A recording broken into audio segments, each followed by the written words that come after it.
Well, it has now been 29 days since this. I've asked her, the VP today, because she's the most qualified person to do it, to lead our efforts with Mexico and the Northern Triangle. So after declining invitations to the border by officials to tour the facilities to get a firsthand look at the crisis that is ongoing there, the administration now does call it a crisis.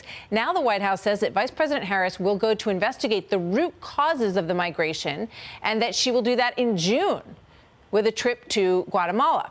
So today, she held a meeting with several foundations, including the Open Society Foundation, which was founded by George Soros, and the Rockefeller Foundation, among several others. Afterwards, she took no questions from the press. My next guest is urging President Biden to declare the border a national emergency. Arizona Governor Doug Ducey joins us now. Governor, thank you very much for being here today. What do you think about the fact that now we do have a plan? The vice president will go, but she's going to go in June.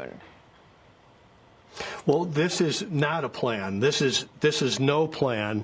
There's no sense of urgency or purpose in this administration.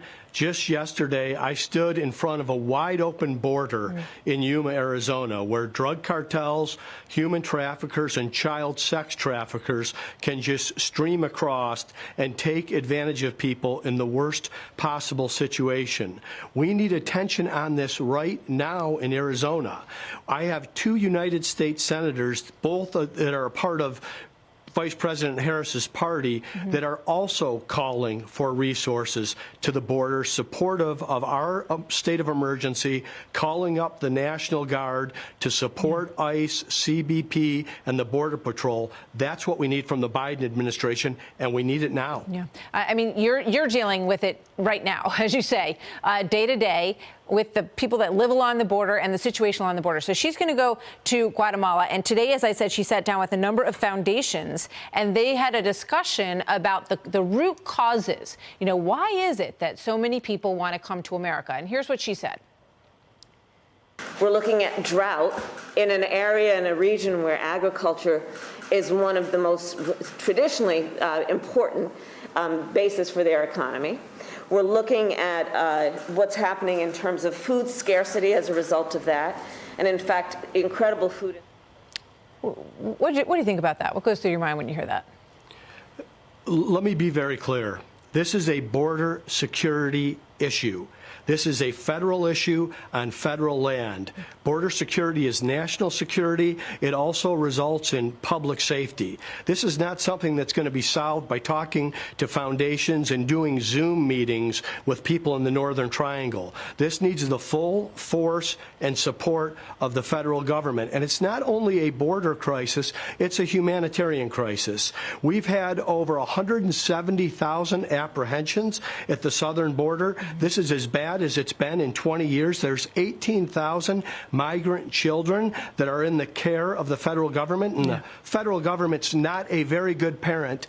The administration, the Biden administration, is giving off signals that is allowing drug cartels to take advantage of these families. They're often given their life savings. Their children make this dangerous journey. Sometimes they die on the journey. Sometimes they transport drugs, and 31% of the times the young women are sexually assaulted. It's a travesty, and it's anything but humanitarian. Yeah, it's horrifying when you lay out what people are going through on this trip, and then you hear people, you know, sitting around a table talking about root causes. And the one thing that I didn't hear brought up, maybe someone brought it up, is the motivation to come to the United States because we are so generous that there will be health care, there's going to be schooling, there's going to be transportation to the place that you want to go. I mean, why wouldn't anyone want to come? So when I hear people talking about drought and, you know, sort of larger issues, I don't think there's a lot of mystery about what the root causes of this migration are. I mean, have they changed that much over recent decades, the reasons that people come? The reasons haven't changed, but the incentives have. President Trump and the previous administration had done so much to solve and stabilize this problem. President Biden raised his hand in the campaign and said people that illegally cross the border can have free health care. He changed the migrant protection policy. He changed Title 42. He has provided incentives to make America a magnet so the drug cartels can exploit these families and children. Well, that's why the president of Guatemala, basically pointed out those same things. And the president of Mexico said that President Biden is the migrant president. And that's the way people see him. And that is why they are coming. Doug Ducey, governor of Arizona. Thank you, sir. Good to have you with us today. Appreciate your time. Thank you, Martha.